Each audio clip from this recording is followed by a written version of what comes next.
नमस्कार शिक्षक मित्रांनो. आज आपण पाहणार आहोत मित्रांनो प्राचीन भारताचा इतिहास. प्राचीन भारताचा इतिहास मित्रांनो शालेय पाठ्यक्रमामध्ये विद्यार्थ्यांना 6वीला प्राचीन भारताचा इतिहास आहे मित्रांनो, इयत्ता 6वीसाठी. त्याच्यामधलं आपण मित्रांनो आज शिक्षक मित्रांनो आज महत्त्वाचा घटक पाहणार आहोत, हडप्पा संस्कृती. हडप्पा संस्कृतीवर शिक्षक मित्रांनो प्रत्येक वेळेस 1 ते 2 क्वेश्चन राहतात, पहिल्या पेपरमध्ये पण आणि दुसऱ्या पेपरमध्ये पण. खूप महत्त्वाचा टॉपिक आहे मित्रांनो हा. हडप्पा संस्कृती जो आहे हा खूप इम्पॉर्टंट टॉपिक आहे मित्रांनो. त्याच्यावरती तुम्हाला 1 ते 2 प्रश्न नक्की विचारले जातात, त्याच्यामुळे हा टॉपिक करणं अत्यंत महत्त्वाचं आहे. त्याच्यासाठी मित्रांनो चला तर मग आज आपण वेळ न वाया घालवता या टॉपिकविषयी माहिती पाहूया. महत्त्वाचे मित्रांनो, हडप्पा संस्कृतीमध्ये आपल्याला ह्या घटकामध्ये हडप्पा संस्कृती, घरे आणि नगररचना, मुद्रा, भांडी, महास्नानगृहे, लोकजीवन, व्यापार आणि रासाची कारणे ह्या घटकावरती आपल्याला मित्रांनो पूर्ण डिटेल माहिती पाहिजे आहे, कारण की ह्या घटकावरतीच तुम्हाला ह्याच्यावरती प्रश्न विचारले जातात मित्रांनो. इथं रासाची कारणे आहे मित्रांनो, तेवढं मिस्टेक झाली आहे ते क्लिअर समजून घ्या. चला तर मग सुरुवात करूया. पहिला टॉपिक पाहूया आपण, याच्यातला पहिला पॉईंट पाहूया, हडप्पा संस्कृती. हडप्पा संस्कृतीविषयी मित्रांनो सुरुवातीला आपण पाहूया. इसवी सन 1921मध्ये पंजाबमधील रावी नदीच्या काठी हडप्पा येथे उत्खनन सर्वप्रथम झाले होते मित्रांनो, म्हणून या संस्कृतीला हडप्पा संस्कृती हे नाव मिळाले. या संस्कृतीला मित्रांनो सिंधू संस्कृती या नावाने ओळखले जाते. याला असं विचारू शकतात एक्झाममध्ये क्वेश्चन, हडप्पा संस्कृतीला आणि दुसऱ्या कोणत्या नावाने ओळखले जाऊ शकते, तर हडप्पा संस्कृतीला मित्रांनो सिंधू संस्कृती या नावाने पण ओळखले जाते. हडप्पाच्या दक्षिणेला सुमारे 650 किलोमीटर अंतरावर सिंधू नदीच्या खोऱ्यात मोहेंजोदडो येथे उत्खनन झाले. हडप्पा आणि मोहेंजोदडो या दोन्ही स्थळांच्या उत्खननातून वस्तू आणि वास्तू यांचे जे अवशेष सापडले त्यांच्यात कमालीचे साम्य होते मित्रांनो. धोलावीरा, लोथल, कालीबंगन, दायमाबाद इत्यादी ठिकाणी उत्खननात अशाच प्रकारचे अवशेष सापडले आहेत मित्रांनो. हडप्पा संस्कृतीची वैशिष्ट्ये सर्वसाधारणपणे सर्वत्र सारखीच आढळतात मित्रांनो. नगररचना, रस्ते, घरबांधणी, सांडपाण्याची व्यवस्था, मुद्रा, भांडी, खेळणी, मृतदेह पुरण्याची पद्धत यांचा त्यात प्रामुख्याने समावेश होतो मित्रांनो. म्हणजे जे हडप्पा संस्कृतीमध्ये मित्रांनो नगररचना पहा, रस्ते पहा, घरबांधणी, मृतदेह पुरण्याची पद्धत, खेळणी, भांडी हे प्रत्येक जे 2 ठिकाणी सापडले होते, मोहेंजोदडो आणि हडप्पा येथे सिंधू नदीच्या काठी, हे दोन्हीमध्ये साम्य भरपूर प्रमाणात आढळतं मित्रांनो. तर चला मग आता आपण पुढचा पॉईंट पाहूया. हडप्पा संस्कृतीची थोडक्यात आपण माहिती घेतलेली आहे.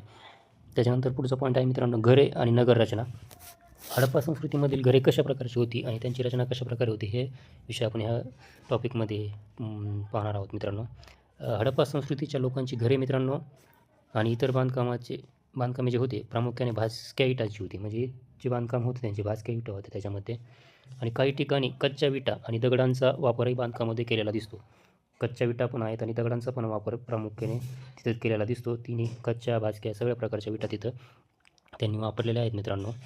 तसेच मधोमध चौक आणि त्याभोवती खोल्या अशा प्रकारची घराची रचना होते. म्हणजे मधोमध प्रत्येक घराच्या जी रचना होती ती मधोमध चौक होता एक, आणि त्याच्या साईडनी खोल्या काढलेल्या असायच्या मित्रांनो. अशा प्रकारची त्यांची रचना होती. तसेच घराच्या आवारात मित्रांनो विहिरी, स्नानगृहे मोठाले, शौचालय सगट असत. म्हणजे त्यावेळेस पण सर्व व्यवस्था व्यवस्थितरित्या होत्या. तसेच सांडपाण्याची जी व्यवस्था ती पण व्यवस्थितरित्या त्यांनी केलेली होती. त्याच्यासाठी मातीच्या भाजक्या पन्हाळीचा उपयोग केलेला होता मित्रांनो, जे सांडपाणी जाण्यासाठी. तसेच रस्त्यावरील गटारे विटांनी बांधून काढलेली असत, ती झाकलेली पण असत मित्रांनो. त्याच्यावरून त्यांच्या जे सार्वजनिक आरोग्याबद्दलची जी त्यांची जागरूकता होती ती लक्षात येते मित्रांनो. तसेच मित्रांनो रस्ते रुंद असून एकमेकांना काटकोनात छेदतील अशा पद्धतीने बांधलेले असत, त्यामुळे त्यांना चौकोनी मोकळ्या जागेत घरे बांधली जात असत त्या काळी. नगराचे 2 किंवा अधिक विभाग केलेले असत आणि प्रत्येक विभागाला स्वतंत्र तटबंदी केलेली असत. म्हणजे जे नगर होते त्यांची नगररचना ती 2 किंवा 2पेक्षा अधिक विभागामध्ये केलेली असत, आणि प्रत्येकाला तटबंदी म्हणजे त्या जी नगररचना आहे त्याला तटबंदी केलेली असायची. कुणी आत येऊ नये किंवा म्हणजे काही आक्रमण होऊ नये, काही नाही, कशामुळे नुकसान होऊ नये त्याच्यामुळे. अशा प्रकारे त्यांनी त्यांची घरे आणि नगररचना केलेली होती मित्रांनो. चला तर पुढचा पॉईंट पाहूया. याच्यामध्ये काय आहे, मुद्रा आणि भांडी. हडप्पा संस्कृतीतील ज्या मुद्रा होत्या त्या प्रामुख्याने चौरस आकाराच्या होत्या. कशा आकाराच्या होत्या मित्रांनो, तर विचारला असा एक्झाममध्ये येऊ शकते. हडप्पा संस्कृतीला मुद्रा कशा आकाराच्या होत्या, तर चौरस आकाराच्या होत्या मित्रांनो. तसेच त्या स्टिएटाईट नावाच्या दगडापासून बनवलेल्या होत्या. स्टिएटाईट नावाच्या दगडापासून ते बनवलेल्या होत्या. ह्याच्यावरती मित्रांनो 2025मध्ये क्वेश्चन आलेला आहे आपल्याला TETला पेपर 1 का पेपर 2मध्ये याच्यावर क्वेश्चन होता मित्रांनो. 2मध्ये होता माझ्या माहितीच तो. तसेच मुद्रावर विविध प्राण्यांचे चित्र पण होते मित्रांनो, आकृत्या पण होत्या. त्याच्यामध्ये बैल, म्हैस, हत्ती, गेंडा, वाघ यासारखे खरेखुरे प्राणी आणि एक शृंगासारखे कल्पित प्राणी पाहायला मिळतात. म्हणजे हे पाहिलं मित्रांनो, शेजारी तुम्हाला मी दिलेलं आहे. विविध प्रकारचे प्राण्याचे चित्र होते त्या मुद्रावरती. एक शिंगा गेंडा आहे, एक शृंगाकारासारखा जो कल्पित प्राणी होता, त्या अशा प्रकारे असायला हवा.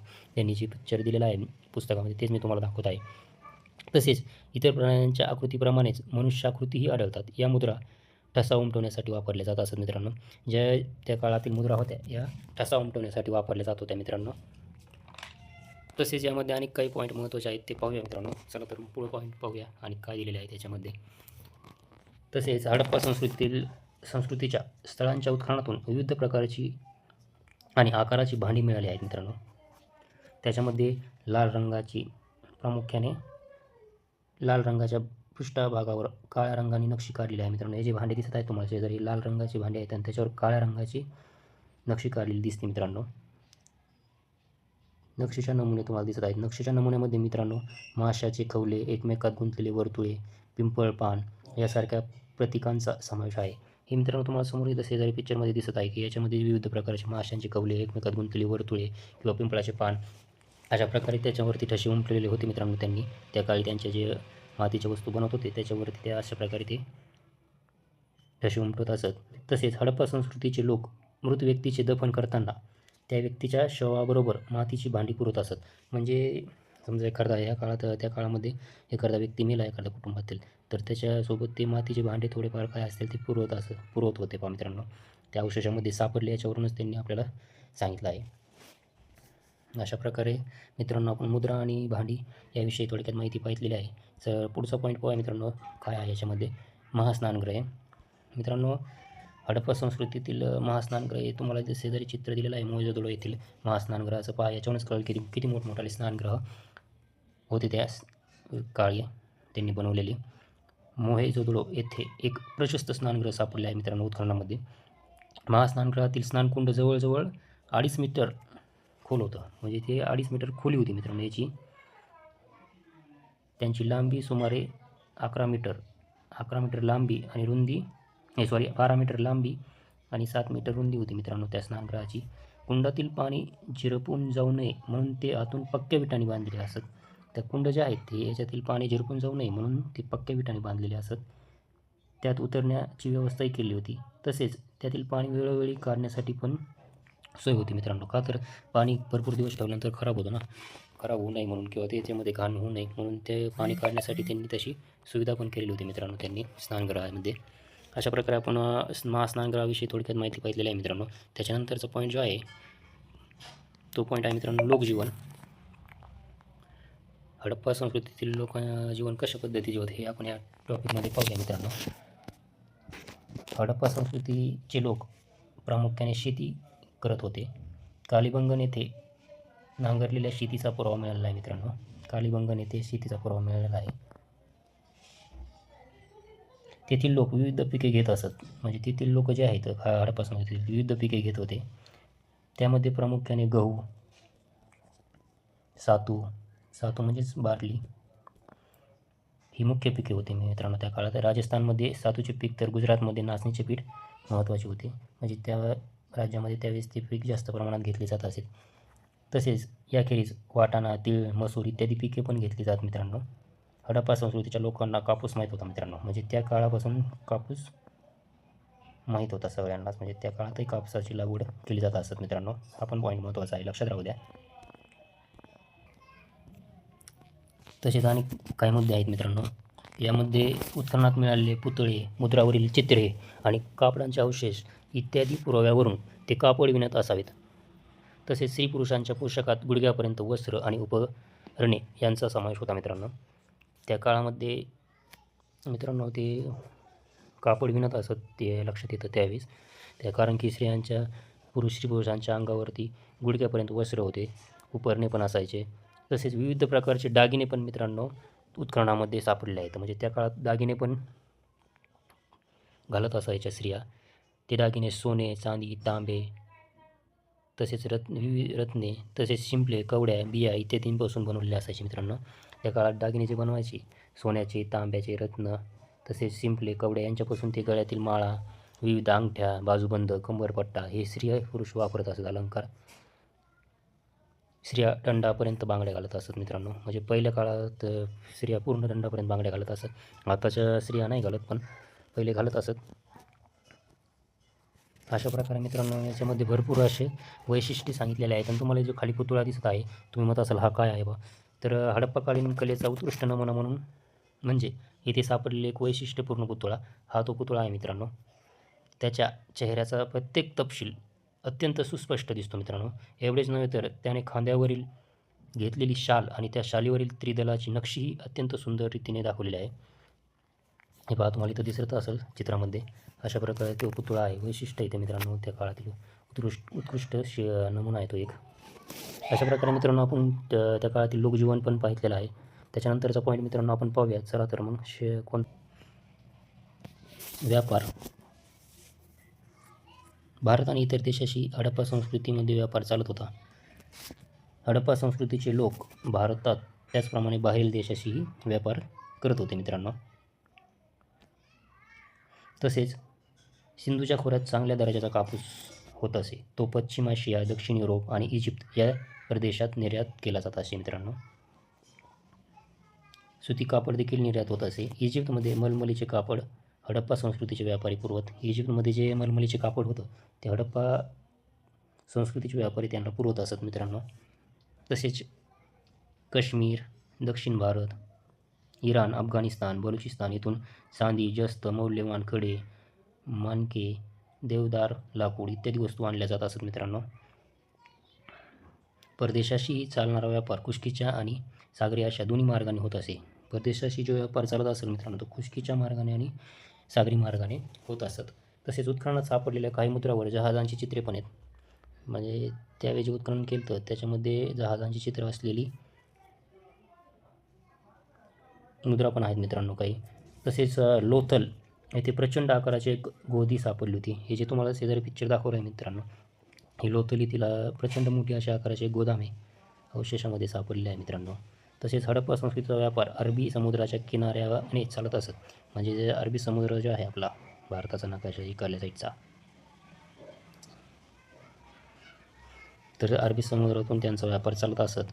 अशा प्रकारे मित्रांनो आपण त्यांच्याविषयी जे व्यापाराविषयी थोडक्यात हडप्पा संस्कृतीतील महत्त्वाचे पॉईंट पाहिलेले आहेत. हे तुम्ही नक्की ध्यानात ठेवा मित्रांनो, हे गरजेचे आहेत. तसेच आपण पुढचा पॉईंट पाहूया मित्रांनो काय आहे.